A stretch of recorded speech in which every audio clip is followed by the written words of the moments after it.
rushing the injured to hospital after an airstrike in Gaza City.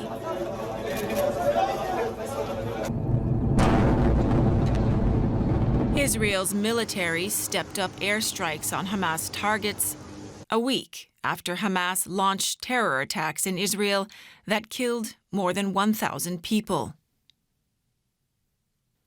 Amid bombardments and ground raids, Israel's military says it dropped pamphlets giving civilians in northern Gaza a new time window to evacuate to the south. The warning comes ahead of an expected ground invasion by Israel. But the United Nations is urging Israel to revoke the evacuation order, warning of a humanitarian disaster.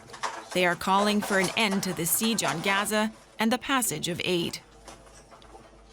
Our call now is for one, humanitarian pauses, and two, humanitarian corridors, safe passages for aid to reach the children and families in the Gaza Strip.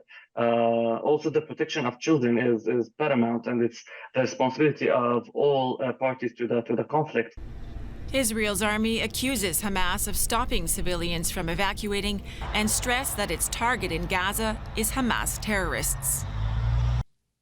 The Palestinian civilians in Gaza are not our enemies. We don't assess them as such, and we don't target them as such. If they were, obviously the situation in Gaza would be totally different.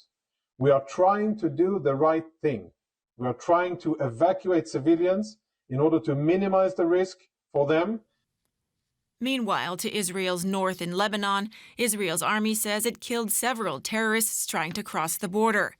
Lebanon's Hezbollah, a militant group backed by Iran, has said it is prepared to join its ally Hamas in fighting Israel. Fears are mounting that the conflict between Hamas and Israel could spill over across the region. Our correspondent Tanya Kramer has been reporting from Israel close to the border with Gaza, and I asked her earlier if there is a sense that a full-scale ground offensive is imminent. Well, this is, of course, a big question, but I don't think they will tell us, when they exactly move in. There will still be this moment of surprise. But I mean, what they're trying to do now, what they've been saying since yesterday, is to call on the people in northern Gaza, which includes Gaza City, the heart of Gaza, where over 1 million people are in this area, to move down south. They said that they have these two main roads that are usually the main roads when you're in Gaza. You travel from the north to the south, that people should take those.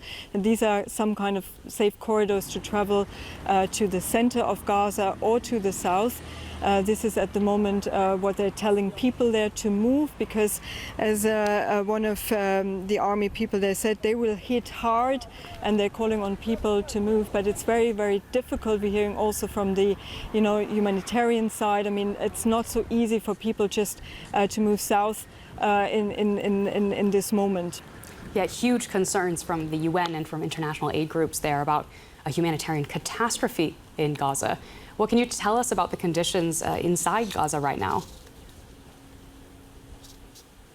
Well, I mean, I managed to talk to very few people. It's very difficult with the communication, and some of them are actually moving from place to place in the past days, looking for a safe space. I mean, those people have moved now to the center, but there are many, many others. They can't. I mean, if you look at elderly people or so, or if you don't have a car or something, what do you do? I mean, it's just the situation has a lot of confusion. What to do? I mean, we're hearing from the humanitarian organizations how dire the situation is. Also, you have to understand, the electricity, at least the electricity that comes from Israel was cut off. That has also consequences, of course. Then the main power plant, because no fuel is coming in, has cut off. So there's mainly, at least for the civilian population, there are all these problems that have the hospitals, of course, then have problems for their generators. The water pumps have problems. So, I mean, all of this together. But I think the main issue right now for people in these areas, and also in the south, there have been still airstrikes, so is to find some kind of safe space. But there is basically no safe zone in Gaza. You're basically trapped in there. And I think this is psychologically also, it's a very difficult situation from what I'm hearing there from people. Absolutely. Tell us a little bit more about military operations. On Friday, we know the Israeli army said it had conducted raids into Gaza, both battling militants there and also looking out for information about hostages. What can you tell us about what the current situation is like at the border? Well, we're here near the Gaza border, and we've been to areas where, there's a buildup of tanks, of the infantry, mainly here. At the moment, they're not moving. I think they're waiting now for the next step, for their orders to what comes next. Of course, you have we had also rocket barrages coming out in the past half an hour or so from Gaza. Of course, there's also the Navy around Gaza and the Mediterranean. You have the artillery from here, the airstrikes on Gaza. So the war is going on. And of course, everybody's waiting now to see what happens after this 4 o'clock deadline. Might it be a bit flexible? What will happen next? We don't know. We just have to see what the next hours here will bring. And we will be keeping you posted here on DW. Thank you so much, Tanya, for your reporting. That is our correspondent, Tanya Kramer, near the border with Gaza. Now, Israel has called up some 360,000 reservists and massed troops and tanks along the border with Gaza. The Palestinian territory has been under siege in a near constant ground and air bombardment.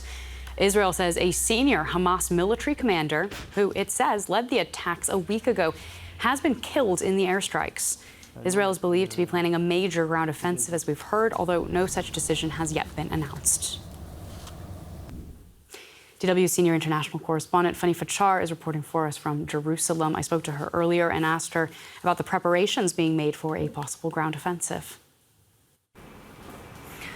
That's the big question, really, because the Israeli government did not elaborate on when they're going to start the ground offensive, but also once they start it, how long it's going to last. So everybody can just speculate on it, and we do not want to do that, but rather look at the indications here, what may be the next step. And one clear indication of that ground offensive appears to be quite imminent is just the very fact that there's a massive troop buildup, Israeli troop buildup, very close to the Gaza border. Second, there have been, for the first time, in fact, already Israeli soldiers on the ground in Gaza, trying to take out, they say, Hamas militants, but also trying to find some sort of an evidence where the hostages are. Estimated 150 people have been abducted on a Saturday last week, exactly 1 week ago, by Hamas militants. Where are they? Now, one has to imagine that local raid that apparently took place in Rimal is just a few kilometers from the city center, from Gaza City. That, again, is the main base, to say so, with the vast labyrinth underground for Hamas militants. And the third indication that a ground offensive appears quite likely very soon is basically that Israel keeps repeating, ordering people, Palestinians, to move from the north to the south. We are speaking here about the half of the population in Gaza Strip, so about 1 million people that are now supposed to leave, go to the south, which of course makes the impression at the same time that the south is safe. This is not the case. There have been several airstrikes since Saturday, hundreds of them from all sides when it comes to Gaza, but certainly the strongest ones were in the north. So taking those points into consideration, that ground offensive is just a matter of time. People do expect that it's going to be some sort of a surprise when that's going to take place. Obviously, not to give away information to people, to the Hamas militants in Gaza Strip. And you've mentioned it's not just a matter of when it begins, but also how long it lasts. In a rare television address, we heard Prime Minister Benjamin Netanyahu emphasizing that this is, quote, only the beginning. Do you think with this he's addressing Hamas, or is this a message to Israelis that they can expect this to go on for a long time? I think by that he's readdressing several entities, to say so. First of all, he's addressing people here domestically, Israelis, who are, by the way, as we're speaking, hundreds of them are taking to the street, protesting, asking for their loved ones to return, to come back. The people who are being held captive since Saturday in Gaza Strip. So people really are demanding a very forceful and very strong reaction there by the Israeli military. But you will also hear voices here on the ground of people just simply being concerned because they do not know what the next step, that ground offensive, is going to mean for people here in Israel. Also, if we listen to this message that he says this is just the beginning, that is of course also a clear message to the Hamas militants that they know they're going to pay the price for what happened on Saturday. Their attack on a Saturday are killing very ordinary, very innocent people. And third, it is a message also into the region, basically trying to express, do not get involved, Iran. Do not get involved, Iran-backed Hezbollah, the militant group in the north, rather in Lebanon. And there have been a lot of exchanges of fire between southern Lebanon and northern Israel already. So there potentially another front starting. At the same time, Prime Minister Netanyahu simply just wants to appear strong. One has to understand, before all of this started on Saturday, there have been massive demonstrations here on the street of Israel demanding change when it comes to the Israeli government. There have been a lot of protests revolving around the controversial judicial reform. So now Prime Minister Netanyahu is trying to display unity in Israel, and he needs that unity. He needs people to support him in what's to come, and nobody exactly just knows what the consequences, what the fallout is going to be of that next step forward by Israel in their undertaking, as they say, to, quote, as Prime Minister Netanyahu says, to crush Hamas. And Fanny, just before I let you go, you mentioned it's now been a week since those attacks by Hamas. Do you think a tragedy of this magnitude is going to portend some kind of major change in Israeli society?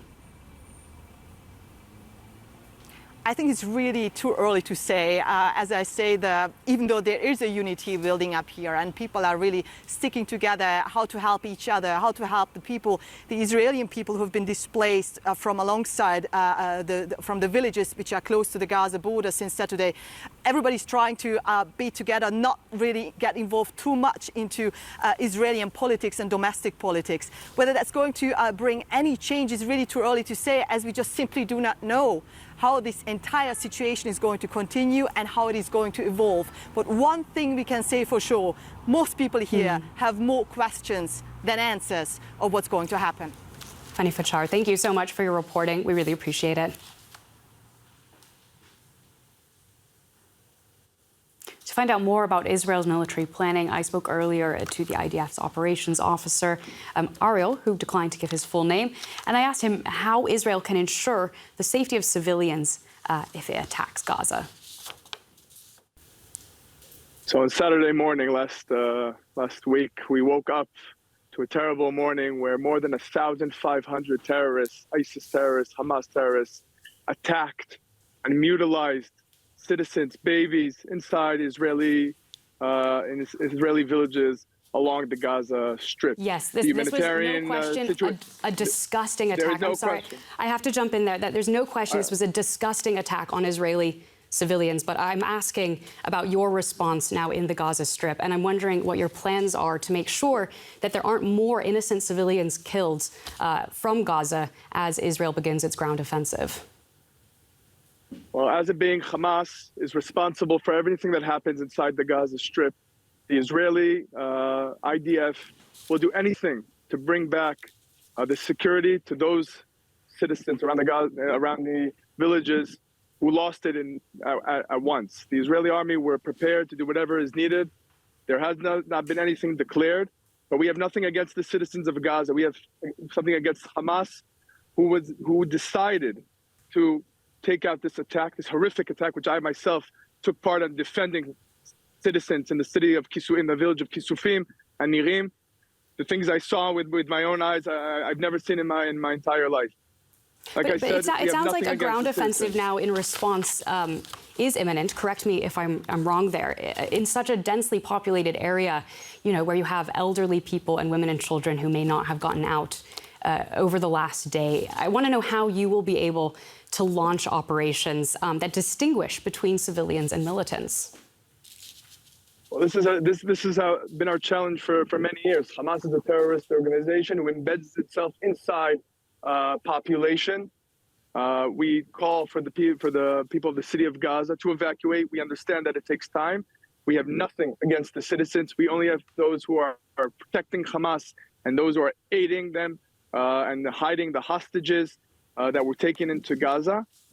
So that is why we did give the opportunity, and we're giving the opportunity. We are only looking out for Hamas terrorists. We have to change the situation. We cannot go back before the situation in this area has changed. We cannot live alongside such an unhumane terrorist organization. None of our citizens can live with that. And that is our main goal in this operation. Like you said, there has been no order, but we are ready to do whatever is needed, whether in the south or in the north. We are ready. Yeah, that is my question. By which metric will you measure a successful military offensive here? What is the end goal, and when will it have been met? The situation, the security situation needs to change. We've been suffering from these terrorists for many, many years.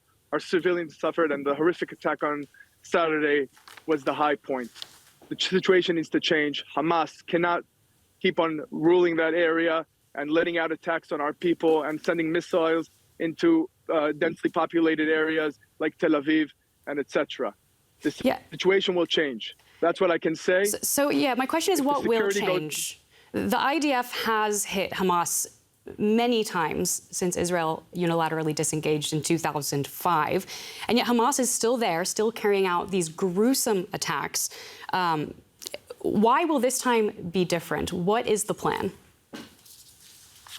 Well, the last attack we saw on Saturday was something we haven't seen ever before. We saw it in small quantities, but this was something else. What needs to change is Hamas cannot be in power in that area, cannot have the military power to attack and to threaten our people, threaten the people of Israel. So it needs to change. If we need to go and attack every single terrorist in the Gaza Strip, that's what we'll do. But our aim is the terrorists, is their army capabilities, the rockets, or anything else they use to murder, to destroy families, to burn them live in their homes. Anything they used, anyone that was part of it. And our other goal is to get those who have been kidnapped into Gaza. I'm afraid I still don't see clearly how this is going to be achieved. I'm also curious about whenever this does end, what kind of assurances Israel can provide to the people that have been told to leave their homes, to evacuate from the north. What assurances can you give that they will at some point be able to go home or to whatever is left of them? Well, that question they will have to ask Hamas. Our only assurances right now are for the people of Israel, that we will protect them and do anything we need to do so that they can go back to their homes. We have nothing against the population. That's not our aim. Our aim are terrorists. And if we can make Gaza also a better place for those who are evacuating now, we will. Hamas is a terrorist organization, not only towards Israelis, but also towards the Palestinians. Well, thank you very much, Ariel, for joining us. That is Ariel from the IDF. We very much appreciate your time. Thank you very much.